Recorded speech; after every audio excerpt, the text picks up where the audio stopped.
अस्सलाम वालेकुम नाज़रीन, अवामी तनाज़ुर के नए ब्लॉग के साथ मैं हूं खालिद भट्टी। आज के इस ब्लॉग में हम बात करेंगे कि क्या तहरीक इंसाफ मुनाफ़क़त की सियासत कर रही है। क्या तहरीक इंसाफ जो है उसने डबल स्टैंडर्ड अपनाया हुआ है, दोहरा मेयार अख्तियार किया हुआ है। एक इशू के ऊपर वो पब्लिकली कुछ कहते हैं और दूसरी जगह पे जाके कोई और बात करते हैं।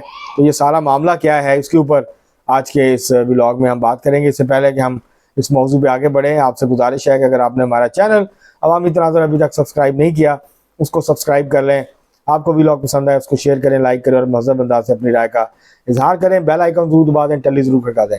अब हम बढ़ते हैं अपने आज के मौजू की तरफ। तहरीक इंसाफ ने भरपूर मुखालफत की।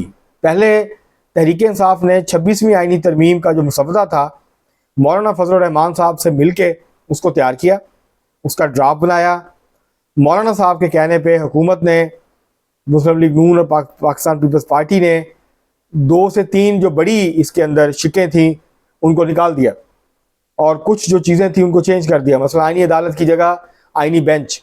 ये तहरीक इंसाफ और मौलाना फजल रहमान साहब की जमात का मुतालबा था जो हुकूमत ने मान लिया। लेकिन जब वोटिंग का वक्त आया तो तहरीक इंसाफ ने कहा कि हम वोट नहीं देंगे इस आइनी तरमीम के हक में। उसके बाद वो सेनेट में भी पहुंचे, कौमी असम्बली में भी उनका कुछ अरकान आए। उन्होंने तहरीक, उनका राइट था, उनका जमहूरी हक है कि वो तहरीक उसकी तरमीम की हमायत करें या मुखालफत करें। तो उन्होंने अपना जमहूरी हक इस्तेमाल किया और मुखालफत की। लेकिन फिर जब इसी आइनी तरमीम, जिसको वो कह रहे हैं कि ये डाका है पाकिस्तान के आइन पे, ये पाकिस्तान की जमहूरियत पे डाका है, ये आला अदलिया के ऊपर पाकिस्तान की तारीख का सबसे बड़ा हमला है। उमर अयूब साहब ने, बैरिस्टर गौहर अली ख़ान साहब ने, जो असम्बली का फ्लोर था उसके ऊपर खड़े होकर ये कहा कि ये पाकिस्तान की सियासी और आइनी तारीख का स्याह तरीन दिन है। आज पार्लियामेंट जो है ये 26वीं आइनी तरमीम जो है वो पास करने जा रही है। लेकिन उसके बाद बड़ी आसानी से जब स्पीकर ने ख़त लिखा तो उन्होंने सेनेट से भी अपने नुमाइंदों के नाम दे दिए और कौमी असम्बली से भी अपने नुमाइंदों के नाम दे दिए। वो जो स्पेशल पार्लियामेंट्री कमेटी है जिसने चीफ जस्टिस का इंतखाब करना है, उसका हिस्सा बन गए। और बजाय इसके कि वो इस मौके पे कायम रहते कि 19वीं तरमीम के तहत, 26वीं तरमीम के तहत जो कुछ भी होगा हम उसका हिस्सा नहीं बनेंगे, हम किसी कमेटी में पार्टिसिपेट नहीं करेंगे। लेकिन फिर उन्होंने जो है वो कमेटी का हिस्सा भी बन गए अपनी जो है वो कदर कीमत बढ़ाने के लिए। तो ये अजीब किस्म का दोहरा मेयार और अजीब किस्म का रवैया जो है वो तहरीक इंसाफ ने इख्तियार किया हुआ है। अब कह रहे हैं कि हम जो है वो स्पेशल कमेटी का हिस्सा नहीं बनेंगे। मेंबर हम बन गए हैं, कमेटी के इजलास में नहीं आएंगे। तो आप नहीं जाएंगे तो क्या फ़र्क पड़ेगा? 9 अरकान मौजूद होंगे वहाँ और 8 जो है वो हुकूमत के हैं और एक जो है वो कामरान मुर्तज़ा साहब हैं जमीयत उलमा इस्लाम के। तो वो मिल बैठ के फैसला कर लेंगे। तो आप अगर नहीं जाएंगे, आप जाएंगे तो शायद आप किसी को कन्विंस कर पाएँ, आर्गूमेंट हो, कोई बेहतर शक्ल सूरत हाल जो है वो सामने आ जाए। तो ये सारा जो मामला है, ये तहरीक इंसाफ की जो सियासत है वो इस वक्त शदीद उबहाम का और कन्फ्यूजन का शिकार नजर आती है।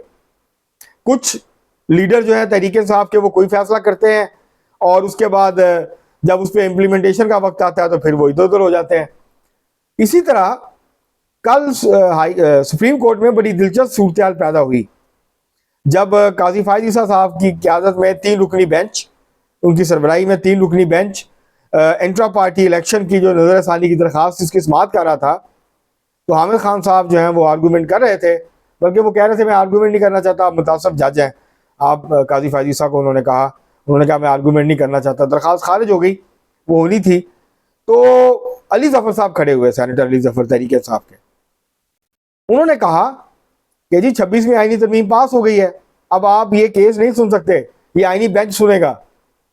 अच्छा, सुप्रीम कोर्ट में खड़े होकर ये कहा, जिसपे काजी फायद ईसा साहब ने कहा कि जी हमें नहीं पता हुई है, जब हमारे पास आएगी तो हम देख लेंगे, अभी तक हमारे इल्म में नहीं है, हमारे पास कोई चीज़ नहीं आई आइनी तरमीम के हवाले से। तो उन्होंने जो है वो उसको मुस्तरद कर दिया। अच्छा, ये पहला मौका नहीं है कि तहरीक इंसाफ ने इस तरह का तर्ज अमल इख्तियार किया। इमरान खान साहब और तहरीक इंसाफ इंतहाई गलत समझती थी, बल्कि हराम समझती थी नैब जो तरामीम की थी हुकूमत ने। और नैब तरमीम का जब हो गई, सुप्रीम कोर्ट ने उसको वैलिडेट कर दिया और वो बहाल हो गई, तो सबसे पहले जो फ़ायदा उठाया उस तरमीम का, उन तरमीम का नैब की ऑर्डिनेंस में, नैब के कानून में, वो इमरान खान साहब थे। उन्होंने जो उनके खिलाफ एहतसाब अदालत में नैब का रेफरेंस चल रहा था, केस चल रहा था, तो उन्होंने कहा कि अब सुप्रीम कोर्ट ने आईनी तरमीम बहाल कर दी है, तो मेरा जो केस है वो अब नैब अदालत में नहीं चल सकता, और उसके ऊपर वो केस फिर FIA को ट्रांसफ़र हो गया। अब स्पेशल अदालत जो है वो उस केस की समाअत कर रही है। तो जब फ़ायदा उठाना होता है तो तहरीक इंसाफ सबसे आगे आगे होती है, कोई भी मामला हो। और वैसे वो असूली जमात के तौर पे जो है वो मुखालफत करते नज़र आते हैं, ऐसा तासुर देते हैं कि पता नहीं पाकिस्तान के ऊपर क्या क़यामत टूट पड़ी है, क्या हो गया है, आइन ख़त्म हो गया है, जमहूरियत ख़त्म हो गई है, आइनी सरबलंदी और हुक्मरानी का जो ख्वाब था वो चिकनाचूर हो गया है। जैसे पहले बहुत यहाँ आइनी हुक्मरानी है वो कायम थी, जो अब जो है वो उसमें उसको कोई ख़तरा लाक हो गया। तो ये तहरीक इंसाफ कदम कदम पर ये अपना ये तर्ज अमल तहरीक इंसाफ ने जो है वो इख्तियार किया हुआ है। और मसलन कल जो सुप्रीम कोर्ट में, मतलब अगर आप इतने खिलाफ हैं, आपके नज़दीक ये इतना बड़ा हमला है, अब अच्छा एक तरफ कह रहे हैं, मज़े की बात यह है, एक और जो इसका पहलू है, मतलब सुप्रीम कोर्ट में जो कहा वो कहा ही, बाद में मुकर गए, कहा कि हमने तो ये बात ही नहीं की थी। उसके बाद मतलब जितने सुप्रीम कोर्ट कवर करने वाले सहाफ़ी कमरा अदालत में मौजूद थे वो सब कह रहे हैं कि अली ज़फ़र साहब ने ये बात की, लेकिन उनकी मर्जी है। उसके बाद हामिद अली खान साहब ने कल कहा कि हम बुकला तहरीक चलाएंगे और हम नेशनल इलेक्शन कमेटी बनाने जा रहे हैं और हम बुकला तहरीक चलाएंगे, जैसे हमने 2002 में और 2007 में चलाई थी। एक तरफ तहरीक इंसाफ तहरीक चला रही है 26वीं आईनी तरमीम के खिलाफ, और दूसरी तरफ जो है वो तहरीक इंसाफ के जो लोग हैं वो स्पेशल कमेटी के भी मेंबर बन गए हैं, और वो जो जुडिशल कमीशन में जो 2 अरकान जाने अपोजिशन के, उसका भी हिस्सा बनेंगे। लेकिन पब्लिकली टीवी पे बैठ के, जलसों में, प्रेस कॉन्फ्रेंसेस में, मीडिया के सामने यही मौका फिर दोहराएंगे कि जनाब हम तो सख्त मुखालिफ हैं जी, हमने तो बड़ी कोशिश की, मतलब इससे तो पाकिस्तान का आइन का हुलिया बिगाड़ दिया इन्होंने अदलिया की आज़ादी को दफन कर दिया।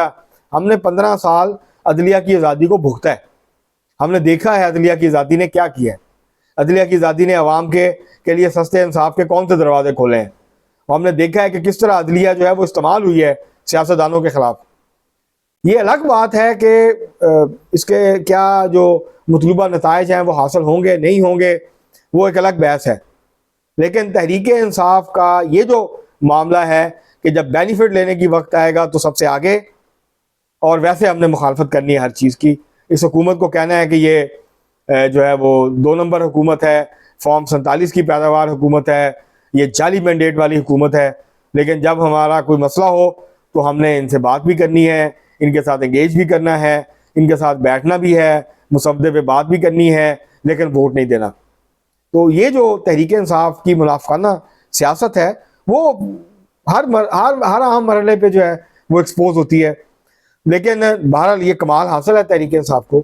ये इस तरह की सियासत जो है वो कभी जब अरूज पे था IJI पाकिस्तान पीपल्स पार्टी के दरमियान, और उसके बाद फिर नून लीग और पीपल्स पार्टी के दरमियान, तो तब भी जो राइट विंग की जमातें हैं वो इसी तरह का जो है वो तर्ज अमल अपनाया करती थी पीपल्स पार्टी के ख़िलाफ़।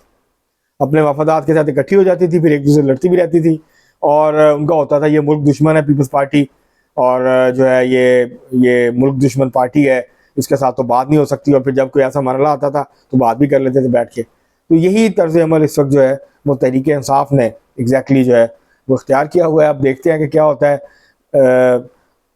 जो है वो बहरहाल अब तहरीक इंसाफ की जो क़यादत है, जो हामिद खान ग्रुप है बुकला का, वो अब एक बुकला तहरीक चलाने की जो है वो कोशिश कर रहे हैं। हर तरफ से मुज़ाहमत में नाकामी के बाद अब आखिरी जो उनको उम्मीद है वो बुकला तहरीक से। अब देखते हैं कि बुकला तहरीक कामयाब होती है या नहीं होती है, और तहरीक इंसाफ कहाँ तक जो है वो कॉम्प्रोमाइज़ करती है, और कहाँ तक जो है वो अपनी मुनाफ़कत की जो सियासत है उसको जारी रखती है। अब तक के लिए इतना ही, बहुत शुक्रिया।